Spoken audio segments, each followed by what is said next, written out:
Happy Friday, everyone.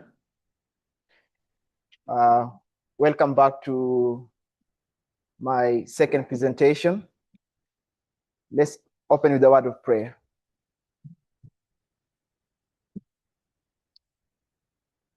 Holy God in heaven, we thank you for your goodness and mercies. We want to welcome you to be part of this congregation. May you give us clarity of thoughts and mind, and may you help us, Lord, to have that joy in the journey, that amidst all the trouble, disappointment, that, Lord, we may have confidence in you. As far as this congregation is concerned, and those who are listening unto us online, we pray, Lord, may you be with us. Guide us and direct us is a humble prayer in Jesus' name. Amen.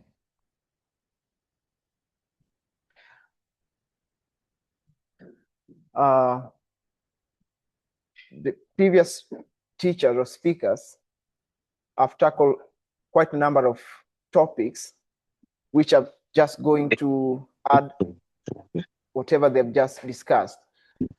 I would like to remind us where we are just standing in history, because knowing where you are standing in prophetic history will give us a position to understand our role. And if we were to have the line of the 144,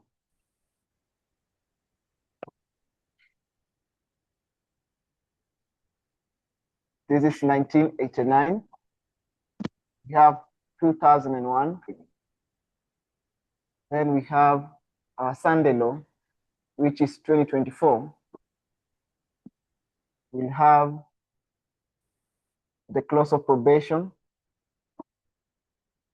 and the second advent.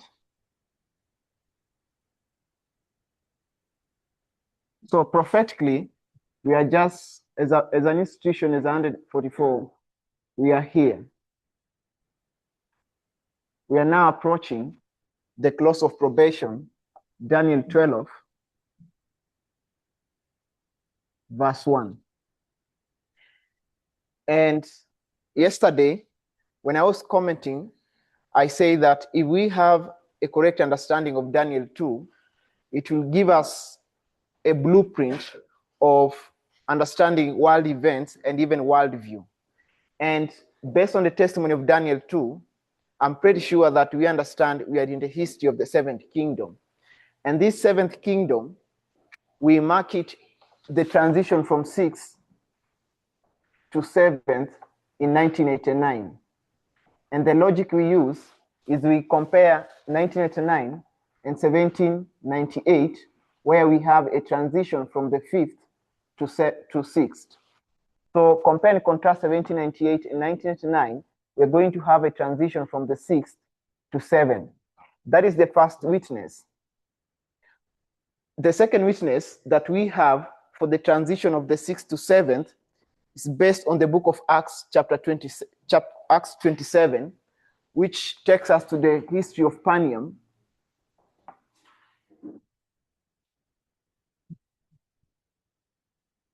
So this is Acts 27, and it will add some thoughts that the transition, we can see that transition from 2021 to 2024, where we have the transition from 6 to 7. So depending on the context, you can see that transition in 1989, or you can see it also from Panium to 2024.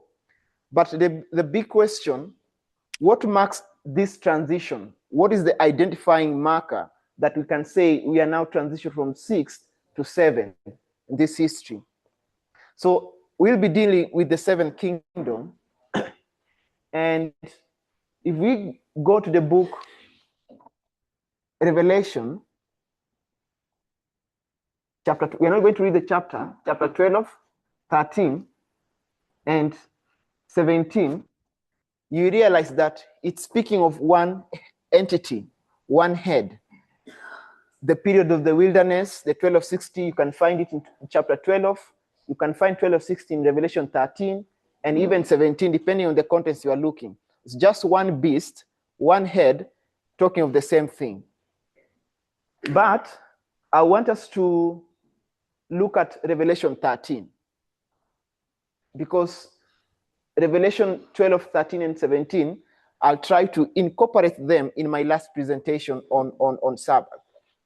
So I would like us to go to Revelation 13, verse 11. If someone is there, I can just read.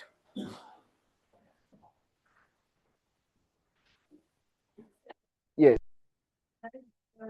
Is coming out of the earth, and he had two horns like a lamb, his spirit as a dragon. Thank you. So John is given this concept. So the John is the earth. So this is the earth beast, right? And then he's going to see two things. So if this is the earth, what is the first thing that is going to see? Yes? He's going to see a lamp.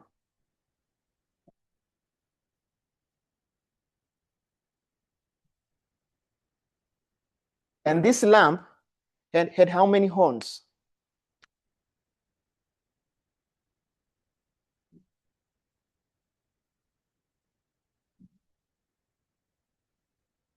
So I'm taking that one as a symbol of a horn. And we know this earth beast is a symbol of which power? So the lamp is a symbol of which head? The sixth head, right? So this is the sixth. So let me just okay, that is the sixth. So again, we are introduced to another animal, which you can call what? The dragon, right? So we are going to have, and it spake like a dragon. I don't know how to can represent a dragon here.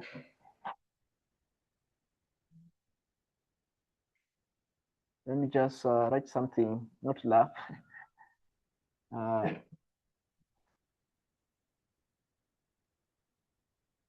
don't know how we can write that dragon. But this dragon also had how many? By compare and contrast, because this is the whole subject here is the United States, right? This is the United States. So if the sixth, John saw a symbol of a lamp, if we are going to see a dragon, if it spake like a dragon, by compare and contrast, what must we see with this dragon having? Horns, okay? So we're going to have a horn here.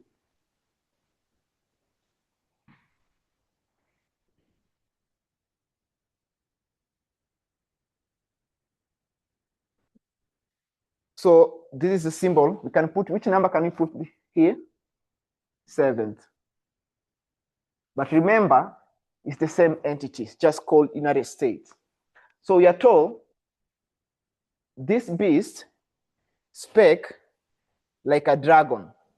I think Elder Emma gave us yesterday the meaning of speaking, but I think we can just revisit and try to see what does it mean to speak. So let's go to Great Controversy, page 442. Let me confirm if that's the case.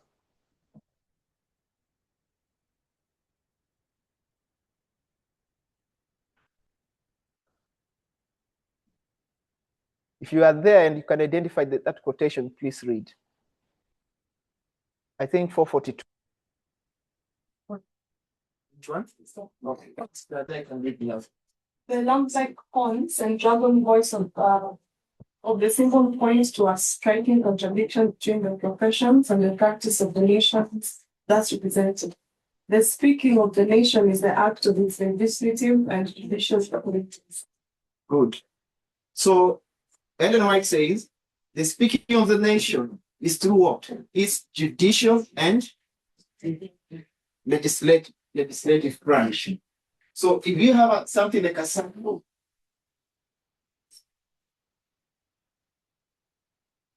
and then we're going to divide this like this one.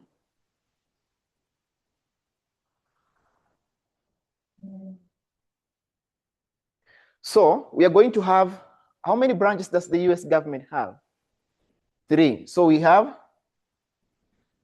I want you to mention the one that she has mentioned, the judicial, legislature. Then you're going to have here what? Executive. So what is Ellen White doing here?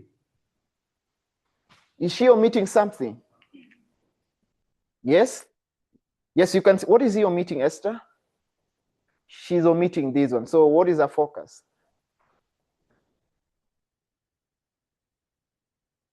And okay, so she's focusing on these two. And 7 years ago, while we were in Adventism, we could take that quotation and our whole focus was judicial and legislature. So we were just looking at the political environment of the United States of America, and we're expecting something like a law coming from where? From judicial and legislature. But today, as we speak, as we identify 2024, we have said the marker for the Sunday law is what? Election, right? And between these three branches, let me say this is 1, 2, and this one is 3. Where have we focused so much? Yes? Just to be honest, where have we been focusing on? The third one, right? The executive. So what prophetic model warrants us to look at the executive branch? We are not saying this is bad, because if you try to be complex, you look at the judicial, those Supreme Court justices, who appoints them? Yes? Yes, Emma? So the president, when the president comes over, he picks his or her favorite Supreme justices, right? You go to the legislature, we have the Senate and the House of Representatives. So when those members of representative, they come from their own respective states, they usually come with what? A party, right? Whether Republican or what? A Democrat. So being complex, you can see that. But what we can see, what Ellen White is doing here, if you say it's 442.1, she's going to focus here in this judicial and legislature. But she doesn't mention the executive. But her not mentioning executive power doesn't give us a justification not to look at this branch. And now the question is, what warrants us to look at the executive? What models do we have that points us to where? To the presidency. Now, if you go back to the history of plowing, what is the message that was unsealed here? We have just leave the methodology, but what is the message here? Yes, Benta. Dan 11:40-45. Do you all agree with what she's saying? Is it Dan 11:40-45? Yeah? Have you confidence what she's saying? All right, I agree with her, but I usually just say that is Dan 11:40-45, but I can just pick the whole of the book of Daniel, right? Now, when you go to the book of Daniel, so let's go to witness number 1. We have say like we have Daniel 11. Now in Daniel 11, can we develop a model that points us to the subject of the presidency? Brian, Myra, right? So if you go to Daniel chapter 2, Daniel chapter 11 doesn't give us the picture of the kingdom of Babylon. It just take us to, it begins with Medo-Persia, right? And in Daniel chapter 2, what does it say? And there shall stand up 3 kings after. Yeah? Daniel chapter 11, verse 2. Yes, can someone read that? I'm sorry. Thank you for correction there. So, Ellen White is telling us here, but we can develop models to show us that we can also look at the presidency and their impact in American democracy. So in summary, we have Daniel giving us a transition from Medo-Persia later to Greece. So in 536, and he's saying, behold, there shall stand up 3 kings after who? Cyrus, right? So we have Cyrus here. And then after Cyrus, who do we have? The transition, we have Darius, right? After Darius, we have who? Darius, and then we have, is it Forsmadis? Yes? Cambyses, thank you.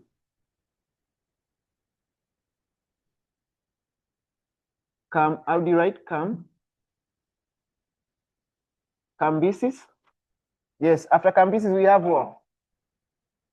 Forsmadis.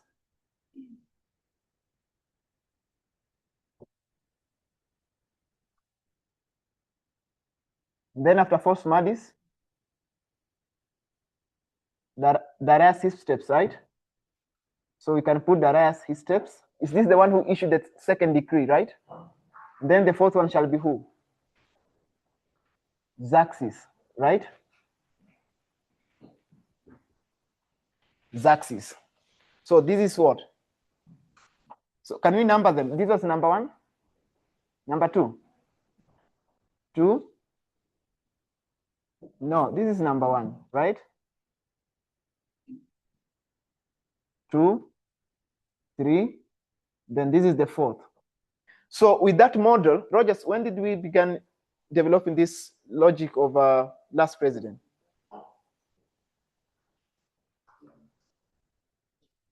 When did we develop this logic about discussing these presidents? 2016. So when you develop this model in 2016, we say 536 is the time of the end. It's the end of which period? 70-year captivity. And we issue the first decree, Cyrus.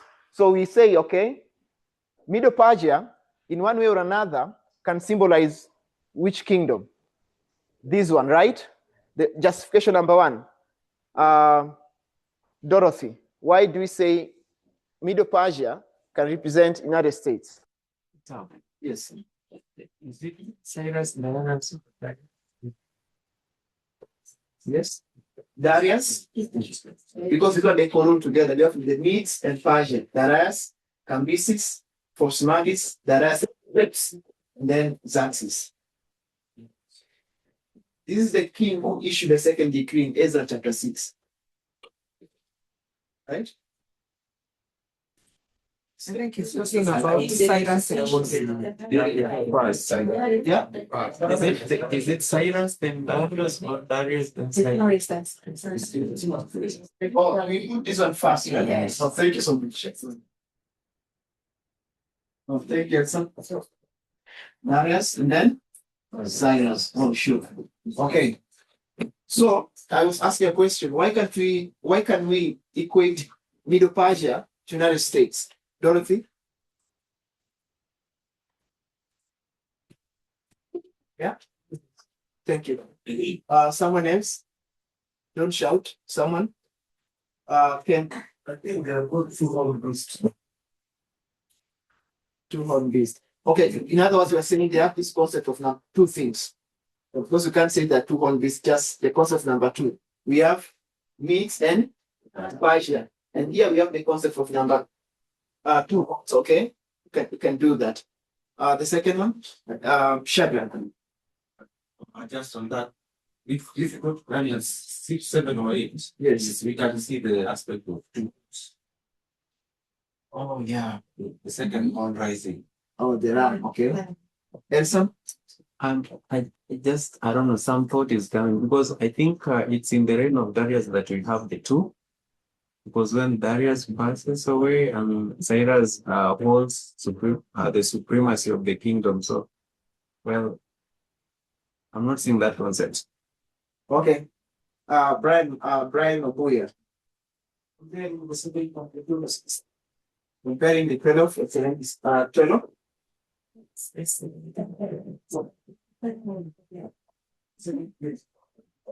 And what compares also that's all way before the United States.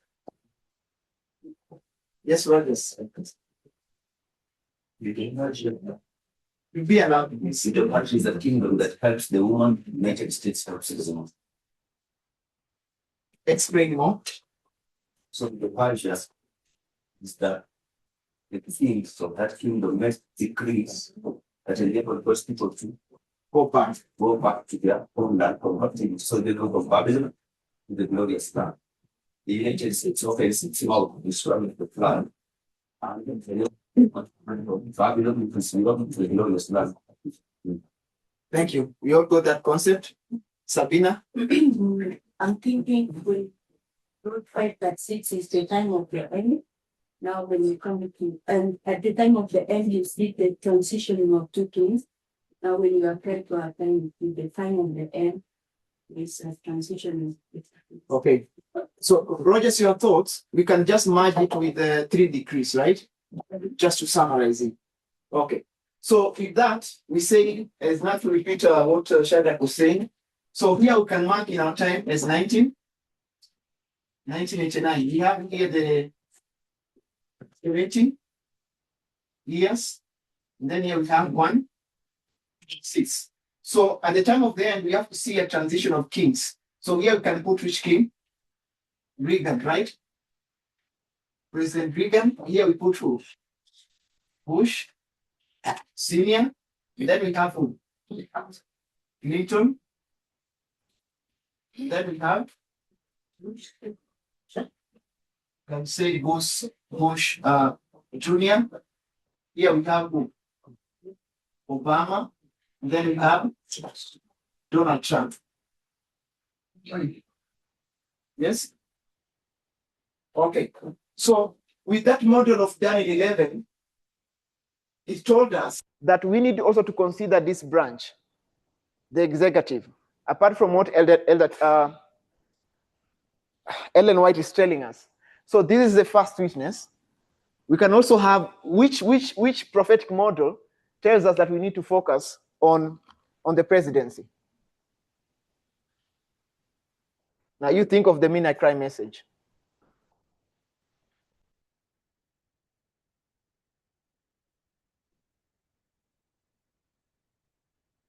That we can also see a concept of the presidency brought to view. Ipsos. So we go to Daniel.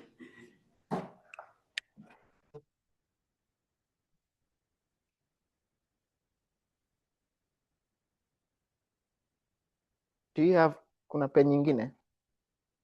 Black sana. You have one? Yeah. So we go to Daniel 8. Someone to read Daniel 8 verse 8 as we pick the pen. Just help you. Oh,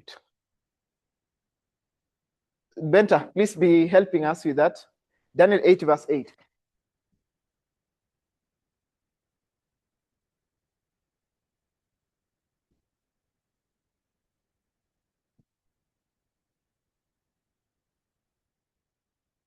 Therefore, the living God one breath when it was strong, God was broken, for it came out 4 notable ones, 1 and 4 weeks of time.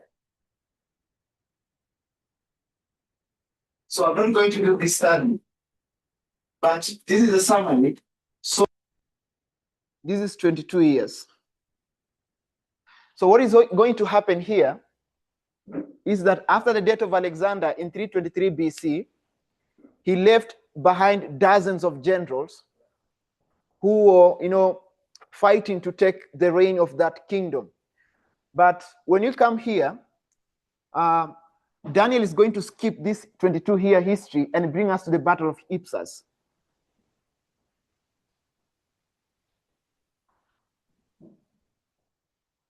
And the Battle of Ipsus is going to identify how many horns? 4 horns. So in this 22-year history, war became a vocation among the remaining generals in what we call what? Diadochi Wars. So we have, how many Diadochi Wars do we have here? 4, right? We have 4 Diadochi Wars. And when we began looking at the Fourth Diadochi War, it brings us to which history? So here we have, because we have just explored which Diadochi was here. Which Diadochi was did the Minakrai took us? We have 4, but how many did tackle? 4 and 3rd. So it began first with 4th, and then it brings us to where? To the 3rd one. And the 4th one, it took us to which history? World War II. And then the 3rd one, World War I, right? So in this World War II, let's just go to for the Diadochi War. It took us to the history of what? Pyrrhus, right? Because we went to the book of Acts 27, and Acts 27 give us which number? 276. And then we subtracted three individuals. Who are these 3 individuals? Paul, Aristarchus, and Luke. So we remain with number 273, right? And that number, we went back to the Bible and we realized that it is a symbol of which group? The Levites, right?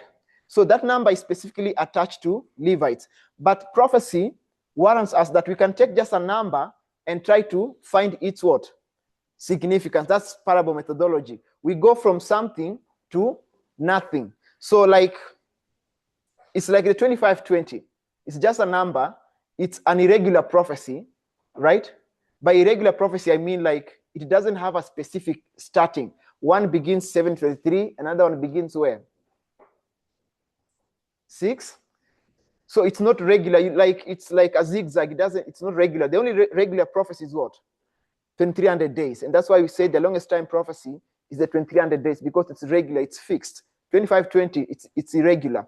So you go to that number, it took us to history, the year 273. And the year 273, we realized that there is what? There is a diplomatic mission from where? From Egypt to Rome. So you can see that, does it even have to do with Levites there? No, but if you want it to be with the Levites, you realize that diplomatic relation in 273, if it's indeed it's true, when we draw the line of the Levites, that number must be where? Must be here, right? And this dispensation is the dispensation of who? Of the Levites. It marks the end of the Levites. So when you come to the Battle of Ipsus, we were told that Pyrrhus, there was a war between Pyrrhus backed by his son called who? Demetrius, then versus who?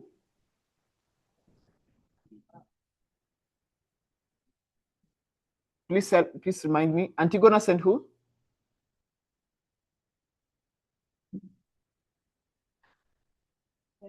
Antigonus was backed by who?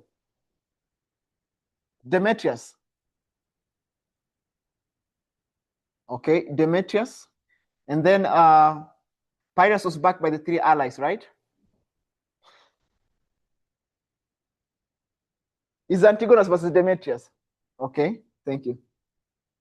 Demetrius versus Antigonus. I'm sorry. Okay, it's Pyrrhus versus,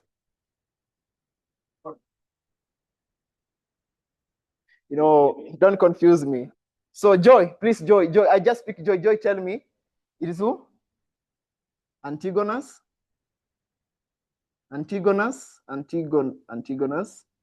versus who? Demetrius. So you see, we are forgetting a lot of things, eh? No, just give her time. Please give her time. Recollect your thoughts. Yeah, let's give her time. Yeah, they give your thoughts, sure. So, Joy. So I want us to remember first the Fourth Diadochi War. So it will be Antigonus versus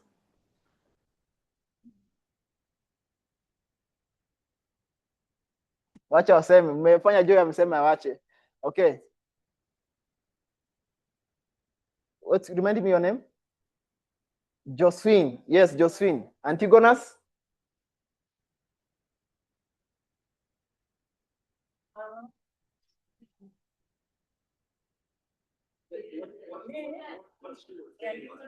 Yeah.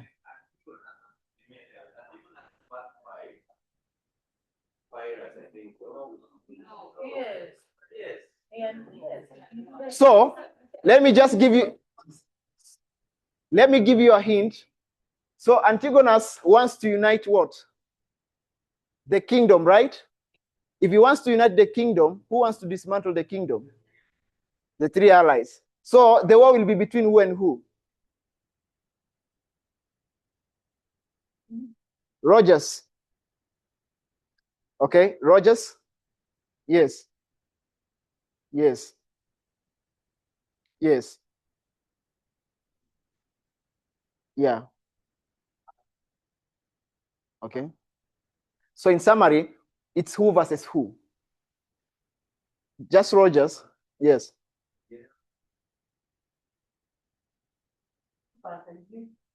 So you are saying Antigonus versus who? Seleucus? Seleucus, Ptolemy, and what?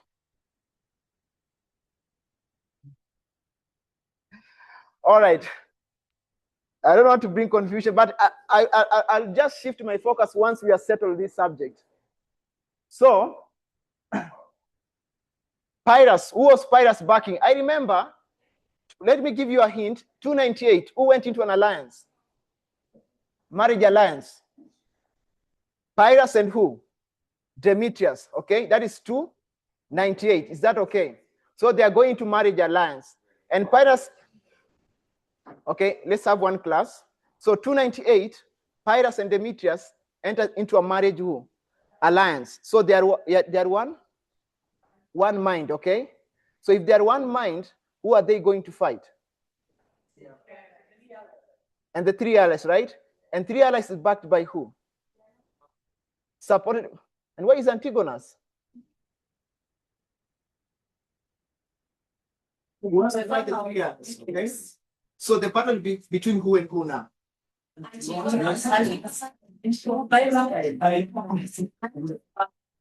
Okay, so let me give a summary of what I want us to tackle. So, by application of the battle of Ipsus, we say that Seleucus, Ptolemy, and Cassander, they represent what in our modern history?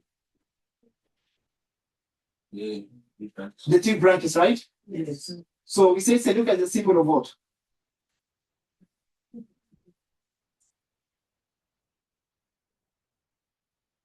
So who was defeated here? So we have Seleucus, Cassander, and Ptolemy. So we say Seleucus is a symbol of what?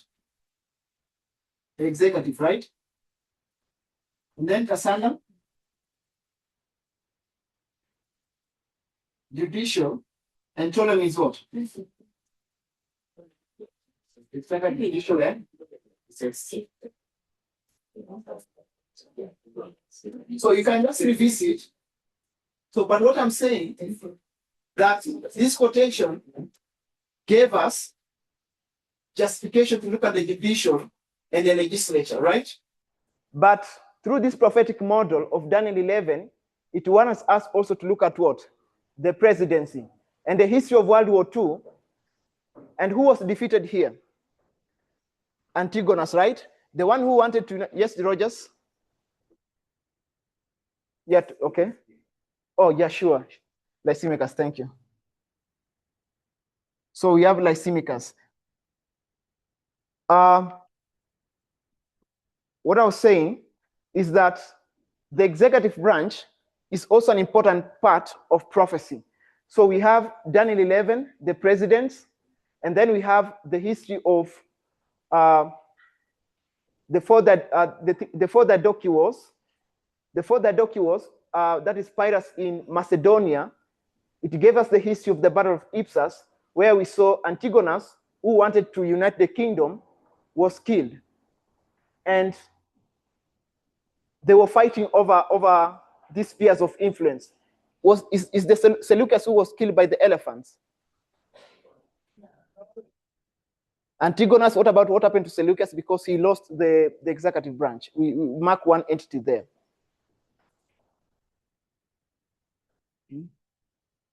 Okay, they were fighting. Okay, with that application, we can just revisit it. But what I'm saying, Antigonus wanted to unite what? The kingdom, right? And he was defeated through Pyrrhus with who? Demetrius. And by application, we say Antigonus is a symbol of who in 2016, because this is the history of 2016. Hillary Clinton, because Hillary Clinton was the only option to unite the United States, but she was defeated. So we can say, because they were fighting over which branch? The presidency, right? So we can mark in 2016 that the presidency, as opposed to what Ellen White is saying here, becomes an integral part in Bible prophecy. Another ingredient that we can add to show that the presidency is part of prophecy, we can go back to issue of what? World War II. And World War II, who are we going to study? Hitler. So we say Hitler is who? By application, we say Hitler is who? Trump, right? So how did Hitler came to power?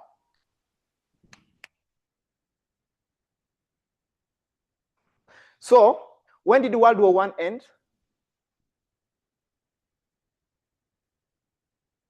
Officially, when did it end? 1919. At which treaty? The Treaty of Versailles. So we can mark here 1919.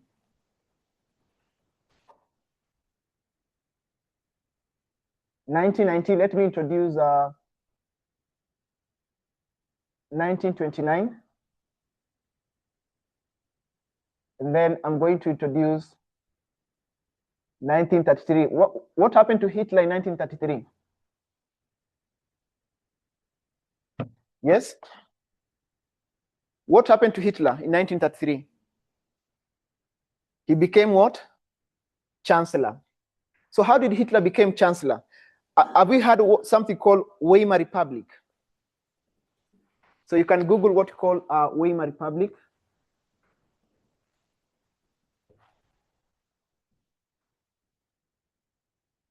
Weimar Republic. So I'm reading. The Weimar Republic was a historical period of the German state from November 9, 1918 to March 1933.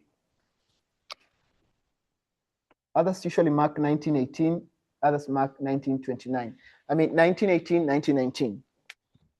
During which it was a constitutional what? Republic. So when you go to World War II, we shouldn't have this bad picture about Germany, about the Holocaust. But let us go back and try to see how did Germany transition from being what? A constitutional republic to what? A monarchy or a dictatorship where it unleashed Holocaust. For the first time in history, the state was officially named the German Reich. It is also referred to as and unofficially proclaimed itself as the German Republic. The period informal name is derived from the city of Weimar, where the Republic Constituent Assembly took place. In English, the Republic was usually simply called Germany, with Weimar Republic, a term introduced by Adolf Hitler in 1929. So this word Weimar Republic was introduced by Hitler in 1929. Not commonly used until the 1930s. The Weimar Republic had a semi-presidential system. What is a semi-presidential system? So the Weimar Republic is also known as semi-presidential what? System. What is a semi-presidential system? It's a system where we have what? The president and the chancellor. Yes, Joy. So we have the president and the chancellor. So what brought Hitler in 1933, if you track this history, in 1919, at the Treaty of Versailles, Germany was accused of starting what? World War I. So it had to pay back the reparation for the damage that it had caused. So Germany saw that it was really going through a hard time, and it had it now to transition into something good. And this Weimar Republic, a constitutional democracy, it was really good when it began. There were rights, because what happened in 1919, by the way, in the United States? Joy? Which amendment was ratified? Yes, 1919, 19 amendment. What about 19 amendment? Right to vote, but the people who were voting were who? Especially white women, right? But blacks, they began voting in 1960. So we can see that there was a lot of changes in the 1919. So with other republics, like the Weimar Republic, the rights of women, employment, they were intact. But when you come to 1929, what is happening in 1929? Yes? The Great Depression. The US stock market, it collapsed. And it really affected who? Germany as a republic. And leaders there, they had wrangles, especially with the chancellor and the president. And Hitler, he took advantage of that collapse, and he began weaponizing it and say, you see, it is the president who is causing, our economy to not working. And there was massive unemployment. People were leaving Germany, and Hitler took advantage of this Great Depression, and he began, undermining the system in here.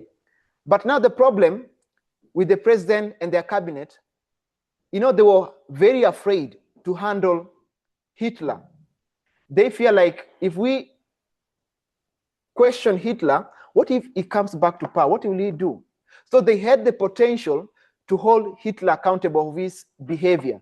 But the leaders there, they failed to hold Hitler accountable. And there is something that happened in 1933. There is this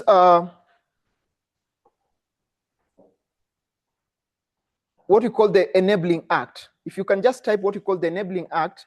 The Enabling Act of 1933 was a law that gave the German cabinet, most importantly, the Chancellor Adolf Hitler, the power to make and enforce laws without the involvement of Reichstag, or what you call their parliament by then, or President Paul von Hindenburg. By allowing the Chancellor to override the checks and balances in the Constitution, the Enabling Act of 1933 was a pivotal step in the transition from the democratic Weimar Republic to the totalitarian dictatorship of Nazi Germany, right? So if you look at that history, we have the issue to do with the presidency, the role they played to allow Hitler to come on stage. So you can just Google what we call the Enabling Act.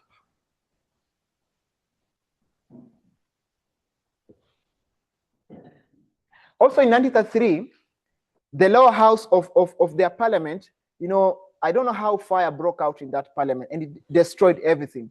And Hitler, he began saying there's a conspiracy in the government. Why? Who burned down that parliament? It must be maybe the president and their cabinet.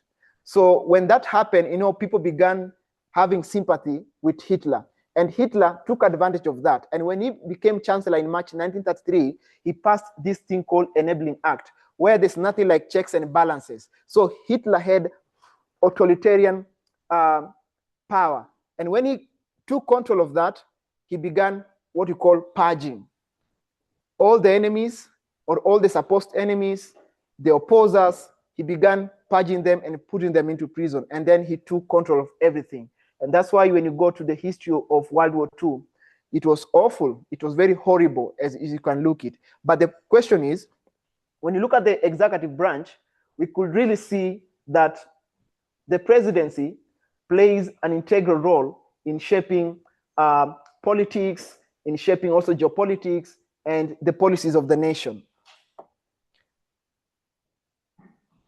And this is something that I said yesterday regarding,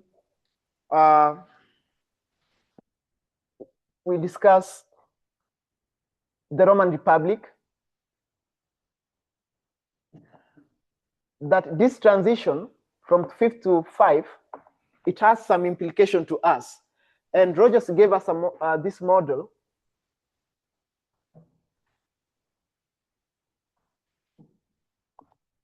where we have the rise of something, and then we have the rule, and then we have the fall. And that is the model that the Fifth Kingdom, Rome, took. So when did Rome become a republic? I was trying to see it in the morning. I realized that it began 509 BC up to 27 BC. And prophetically, that is the period where we have Rome as a republic just rising with the issue about voting, etc. Then we have this individual, when he came to power, he began bringing dictatorial policy. And who was he? Julius Caesar. When was Julius Caesar born? Where can we put 100 BC? Somewhere here, right?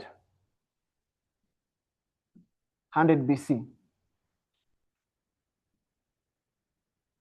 Let me confirm something.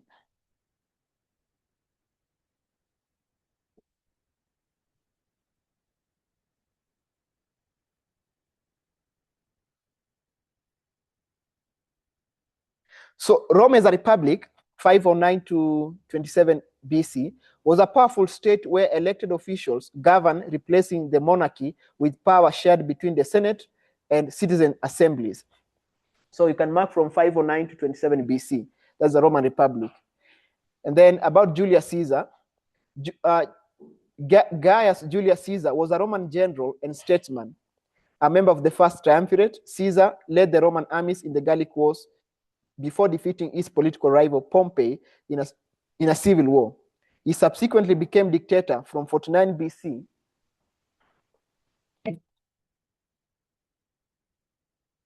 So 49 BC up to 44 when he was assassinated.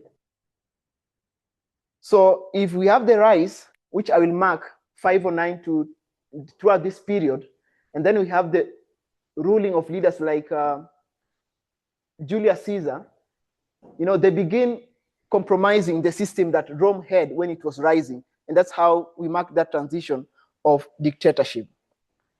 So just in a small bit summary, I was saying, before now I look at the last subject that I want us to look. Is someone having something? Okay. So we are looking at the presidency, this beast. We are saying it rose like a lamb, but John saw it speaking like what? A dragon, and it had two horns. So we say this earth beast is the symbol of the United States. And we say the speaking of the nation is through its judicial and what?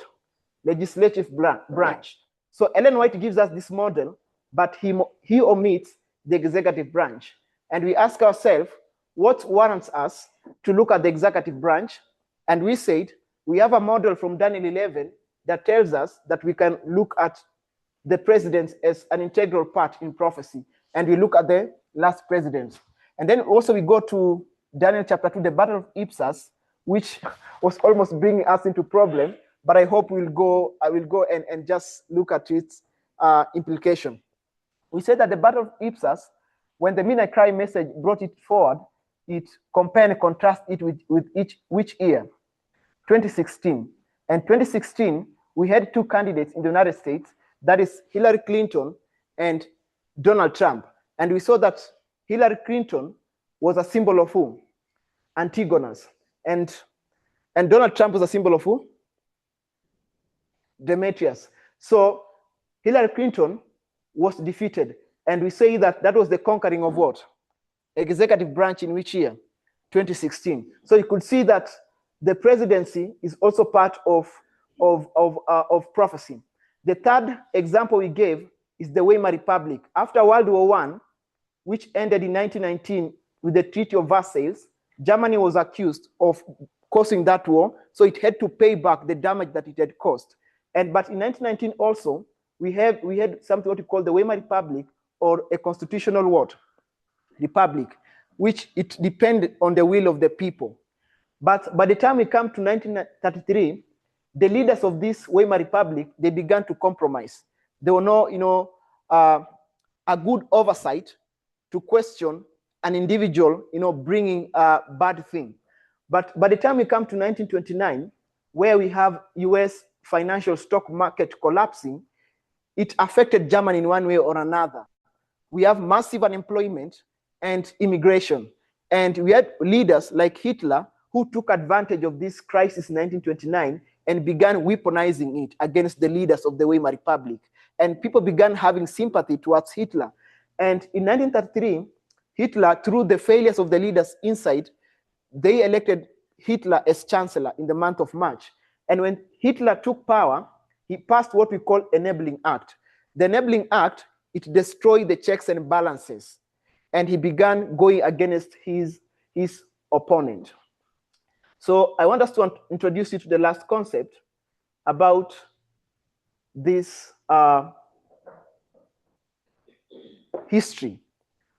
What is happening today in the United States, where we have the president, through executive order, he's launching, war in the Caribbean against Venezuela, attacking Iran nuclear facilities. Why is Trump doing all this? And in the morning, I've just saw news. I also see someone sending in the group, like the Trump administration has just attacked ISIS in Nigeria. So what pushes Donald Trump to do that? I want to wrap this one. Question. Can you push it to Q&A? Just write. Then we put it to Q&A, please. I want to wrap this one.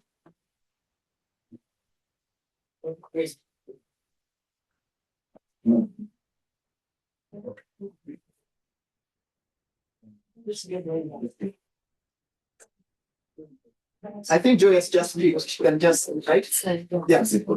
Please, Joy has, you are sending to the Okay.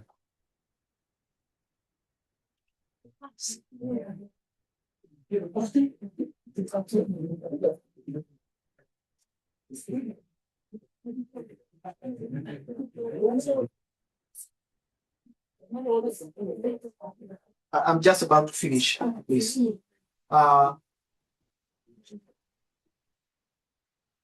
If you go back to Vespa's classes, 2022, I'm going to read a quotation and a test quote.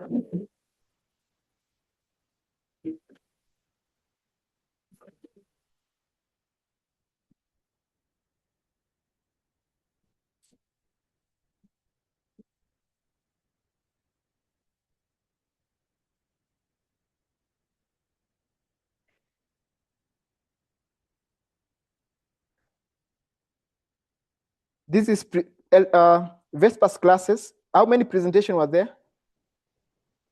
Like 22, right? So this is a presentation called From Gamma Gate to January 6. So from 2014 to January 6. So she says, if we can picture it in this way, you are a Republican, you are alive, of age, following the events of slowly of 2001. George Bush, his election, he comes into office, and then September 11 happens. And from 2001 through George Bush two terms as US president, George Bush expands the power of the executive branch beyond what it had been before. And he does that in the context, in the shadow of 9/11. So the power of the executive branch grows exponentially. The problem with that for a Republican is what happens if a Republican loses power. This is the same issue the Democrats are facing. The Democrats are looking at the filibuster and saying, we should abolish that. And the Republicans are saying, you go ahead and abolish the filibuster. Just you wait till there's a Republican in office and see how that works for you. The Republicans are watching George Bush expand the power of the executive branch for 8 years. And they are watching the Patriot Act, quite broad expanses of the American power, domestic as well as some international. And all of a sudden in 2008, you have this massive left-wing populist movement galvanized around a populist newcomer called Barack Obama. I was 10 or 11. Okay, that's not essential. So let me share with you that screenshot to the group. So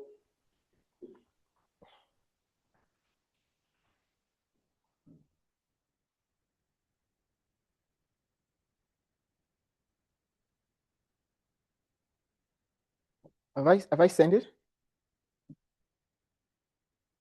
No, I want to send you that what I've just read. Najaribu kuforward inakataa.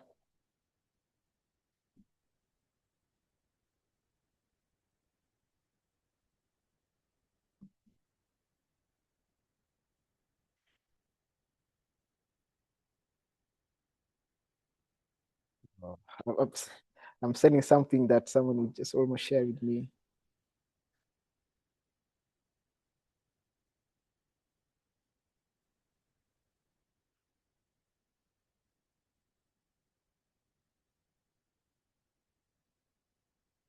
So you go to page 14 and 15 there.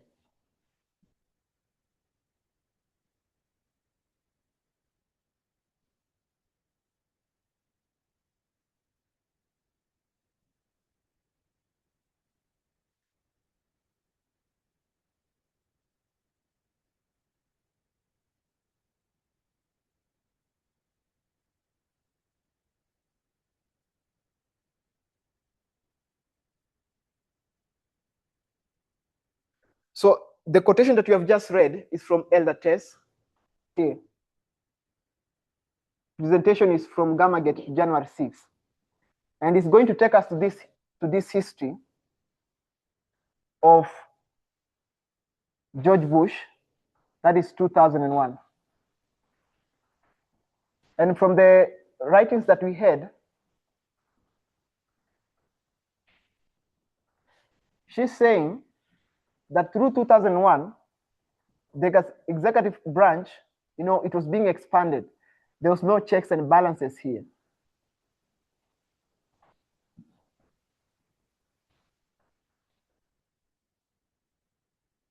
And who was expanding this branch? Bush, right? But in reality,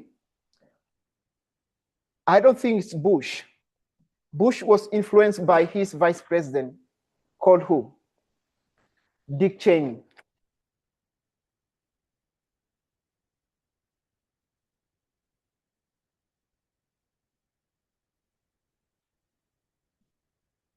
When did Dick Cheney passed on?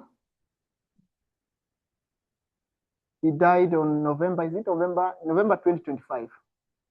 That's when Dick Cheney passed on. So, prophetically, we have said Bush Jr., yes, Bush Jr., you can remember how his president was. It was marked with, international chaos. Domestically, we could have a lot of problem. Now, prophetically, if you go to the book of Daniel, the president that we just overlaid some 10 minutes ago, do you think George Bush was a legitimate president? Yes? Is a symbol of who? False smarties. That smarties we see in Daniel chapter 11 was not supposed to be the king. You can just review the book of Daniel 11 historically, especially from A.T. Jones, will tell you that what false smarties did. So even with George Bush, we know he had a controversial election in 2000 between who and who? Vice President Al Gore and George Bush. And it was in the state of Florida. And if we had a genuine recount of those votes in Florida, George Bush wouldn't have been a president. But prophecy tells you that you have to see it, false Madis and George Bush, they share the same characteristics. So leave that alone. If George Bush was not a legitimate president, we have to see problem throughout this history. And I want us to take us back in the 1970, where we have Dick Cheney. I'll just I'm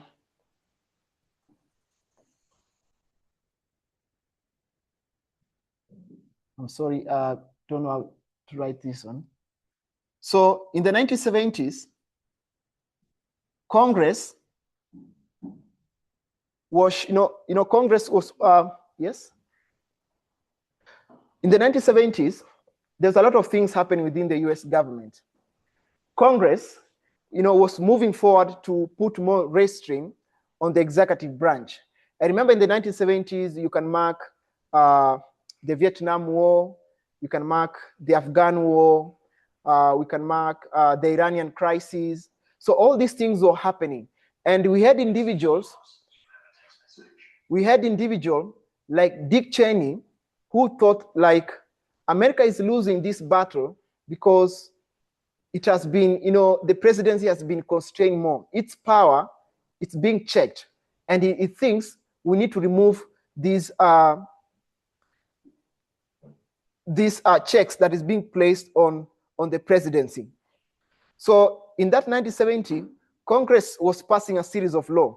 And one of the laws that Congress passed is what we call the 1973 Case Church Amendment.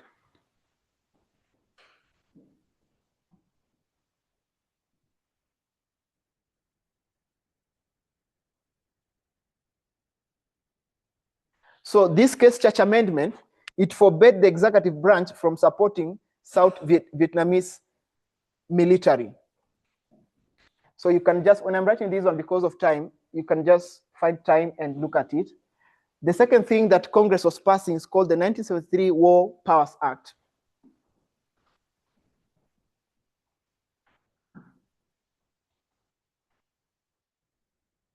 So we have the 1973 War Powers Act, and what about it? It forbade the president from launching wars without congressional authorization, so that before the president can go into war, they must seek what? Permission from Congress. Congress must authorize it. So we have the 1973 War Powers Act. Then in 1974, we have what we call Hughes-Ryan Amendment.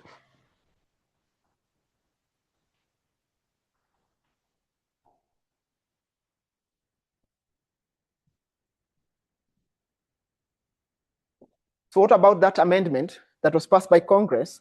It forbade the executive branch from carrying out covert action without notification to Congress. And that's what is happening now in Venezuela. What Trump is doing is against what Congress had put in place. And then in 1976, we have what we call National Emergencies Act.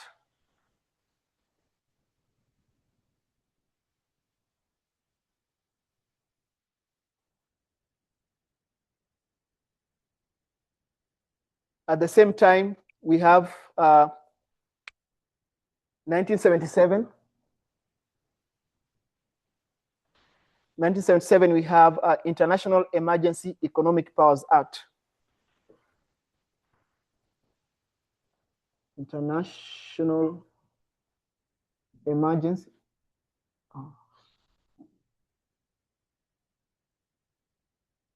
International Emergency Economic Powers Act.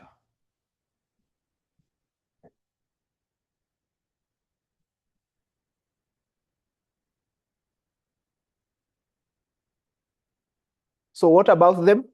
It forbade the president from declaring national emergencies without congressional consent. And you can look at Trump's administration when he's sending National Guard to state-controlled Democrats, like there are attacks there are a lot of immigration without Congress oversight. It was really against this one. And then the last one, in the 1978, we have what we call Foreign Intelligence Surveillance Act. Foreign Intelligence Surveillance Act, FISA. It forbade the executive branch from engaging in domestic surveillance without judicial oversight. So in this time history, Dick Cheney was just coming into government. He was just young. And he had his mentor called Donald Rumsfeld. You know Donald Rumsfeld? the one who actually, they both came in this history and they advised George Bush, to attack Iraq and Afghanistan. So what was Cheney's argument? So when he's seeing that Congress is passing all these amendments, he felt like the executive branch is under threat. But in real sense, you look at the US Constitution, there is checks and balances. Like the president cannot do some things without who? The oversight of both the Senate and the House of Representatives. So when all this is happening, Dick Cheney, he came up with arguments. And one of the arguments is the fall of South Vietnamese. In the 1970s, we had the war between the North and the South. And the South Vietnamese was backed by the US government.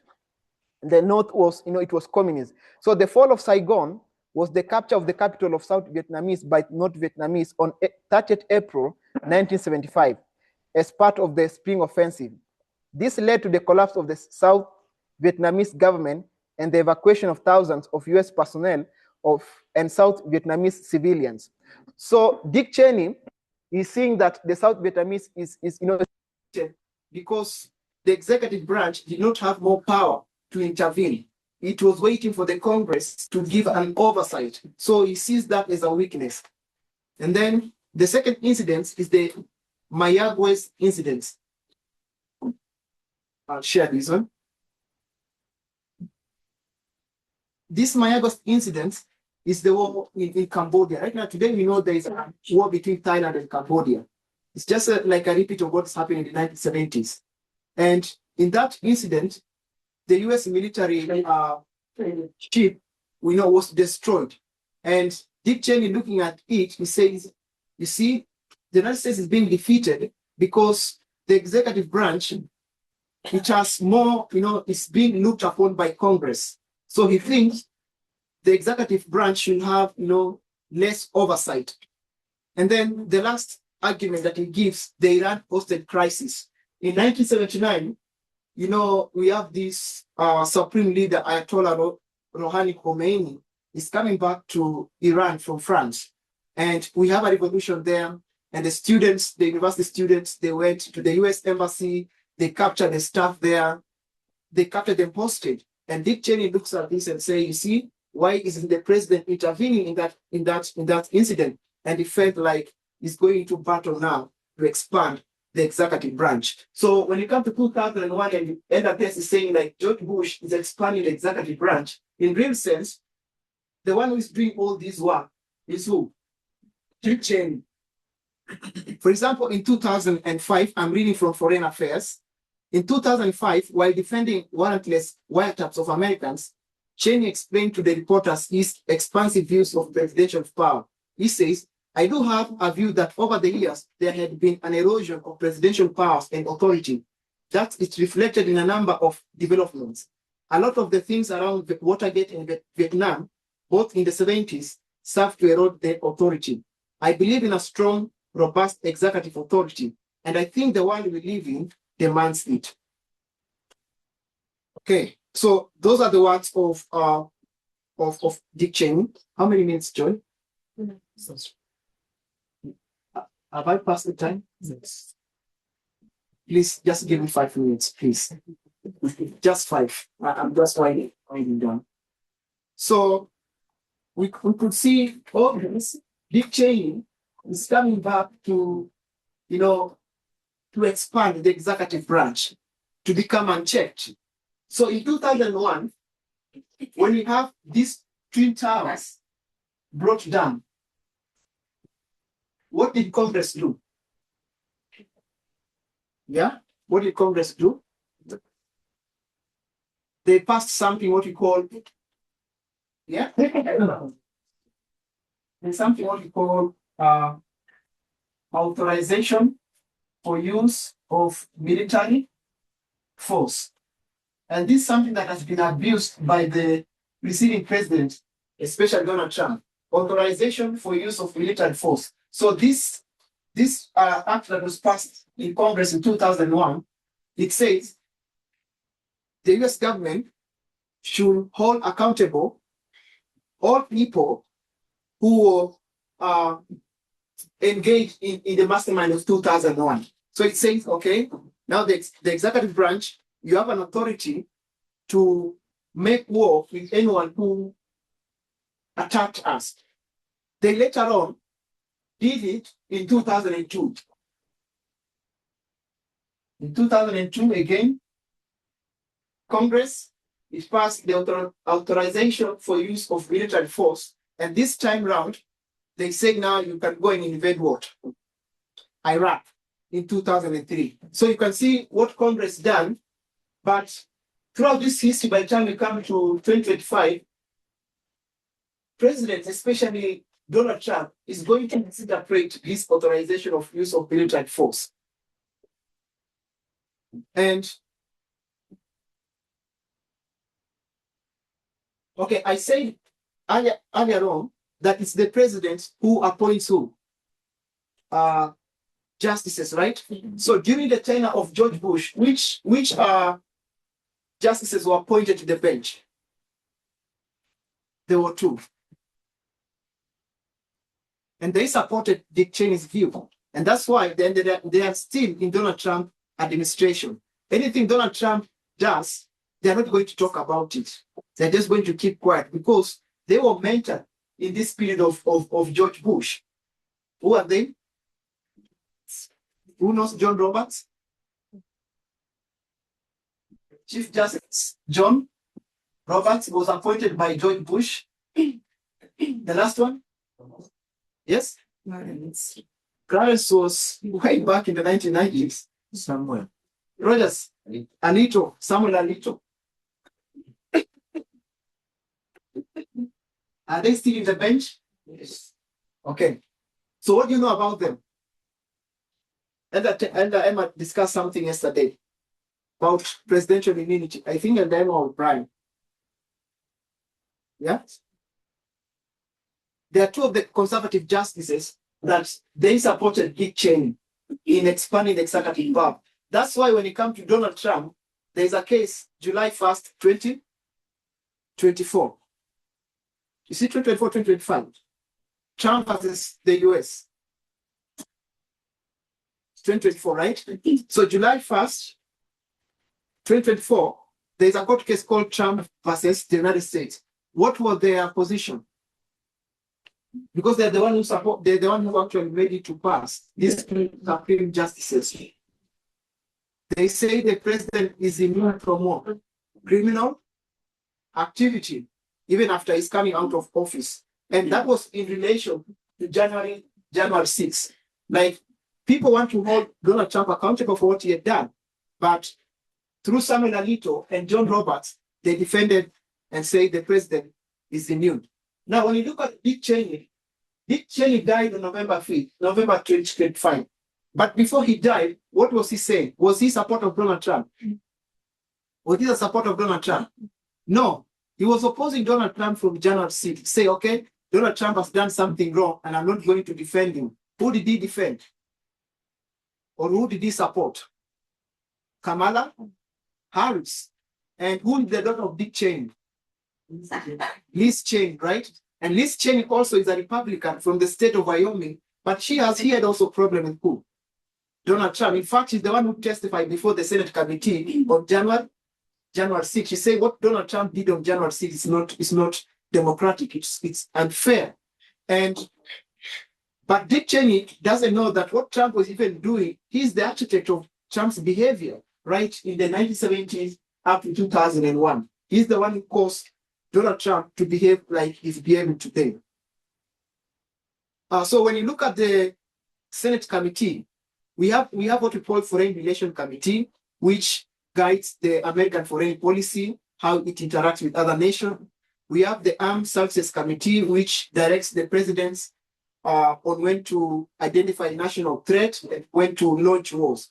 But today, Donald Trump is destroying the Impeachment Control Act, for example, and we say the Impeachment Control Act, it forbids president from refusing to spend money appropriated by Congress, and especially when you discuss something like USID. The USID was passed by Congress in 1961 as a soft power tool to promote economic integration, democracy, and just like a humanitarian tool. It was passed by Congress in 1961 under the administration of JF Kennedy. But you see Trump, through executive power, he dismantled it in 2025. He cut funds going overseas because he felt it's a waste of resources. But in reality, the USID was a tool to promote democracy. Again, we have the War Powers Act. Trump is also ignoring the War Powers Act by ordering the US military to seize suspected drug smuggling. So the war between the United States and Venezuela, Trump is not following Congress. He's just issuing executive order. So that's what I have today. And I'm saying, whatever Trump is doing at the moment, you look at the war between what Trump is doing in the Caribbean, attacking supposed drug smugglers, which without evidence, that is inappropriate towards Powers Act. Cutting USID through executive power, it's against the checks and balances. So Trump has gone like, he doesn't want to be restrained. And you remember the rule of Dom. Like, if you're not with me, then you cannot work with me. Trump has packed his executive with loyalists who cannot even question his behavior. They know very well what Trump is doing is not right, but they are leaving him to do whatever he's doing. The Iranian, when Donald Trump bombed the Iranian nuclear facilities, Congress was supposed to give him a go forward, but he didn't follow Congress what he's saying. He just went forward and did what he did. So you can see the executive branch today is unchanged. And when that is happening, that is a speaking like of a dragon voice. It's promising to solve wars in the world, but it's not using the correct procedure. And even those boats that are being sunk in the Caribbean, you realize that those majority they're not drug smugglers. So you can see there's an outcry within America of Trump's behavior. And the problem goes on to the legislature. Why are they not calling out Trump's behavior? What is happening? And all this problem were put in place by Dick Cheney during the Bush's administration. So if you have any question, you can just take it to Q&A. Let's pray. Holy God in heaven, we thank you for your goodness and mercy. We ask you, Lord, that you be patient with us. Sometimes we handle complex things that needs time to grapple with them. Thank you for your patience and help us to have joy in this journey. In Jesus' name we pray, trusting and believing. Amen.